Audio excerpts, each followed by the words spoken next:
what we do in the midst of this sin-sick age that has rejected the gospel and perverted the gospel and replaced the gospel with that which is not the gospel.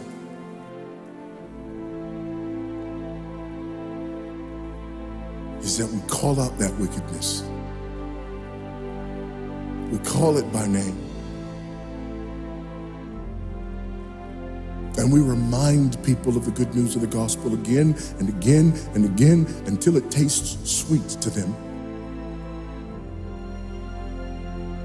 When people say, no, our problem is this, our problem is that, we say, no, our problem is that God created the world. And God created man, and he put man in the garden to keep the garden, and he gave the man a command. And he held that man to perfect, perpetual obedience to that command, and he promised him life if he kept it, and death if he didn't. And he didn't keep it, he ate.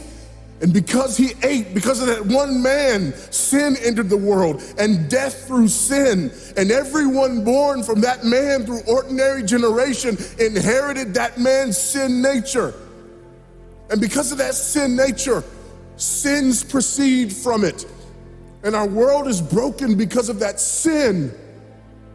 And we stand guilty before a holy and righteous God. And we know that he's holy and we know that he's righteous and we crave justice. But the problem is that if God gives us justice, we all die.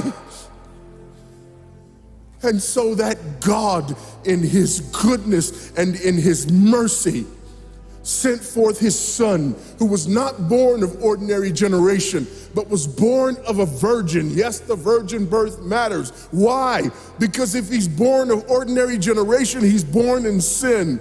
But because he's not born of ordinary generation, he's not born in sin. He's clean of sin. His record is clean. And he keeps his record clean. And he obeys God's law.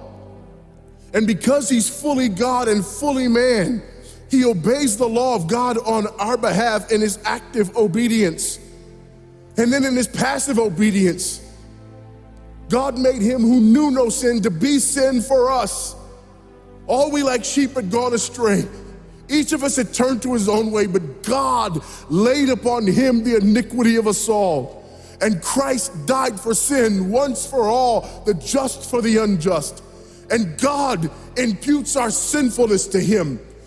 And he nails our sinfulness to the tree. And Christ dies and raises again on the third day for our justification.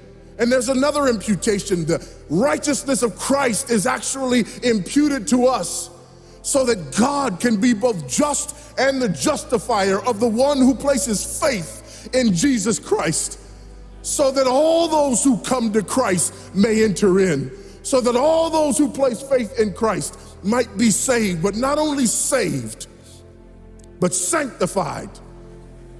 Because he's the firstborn of many brethren. We're justified and we're adopted into the family of God. And we're sanctified, and as his children, we begin to bear the family resemblance. And we're further sanctified throughout this life by the very same gospel that saves us. Until one day when it's all said and done, we're not just saved from the penalty of sin. We're not just saved from the power of sin, but one day we're glorified and saved from the very presence of sin. That's the gospel that we preach. That's the gospel that we need. And that's the gospel that's more than enough.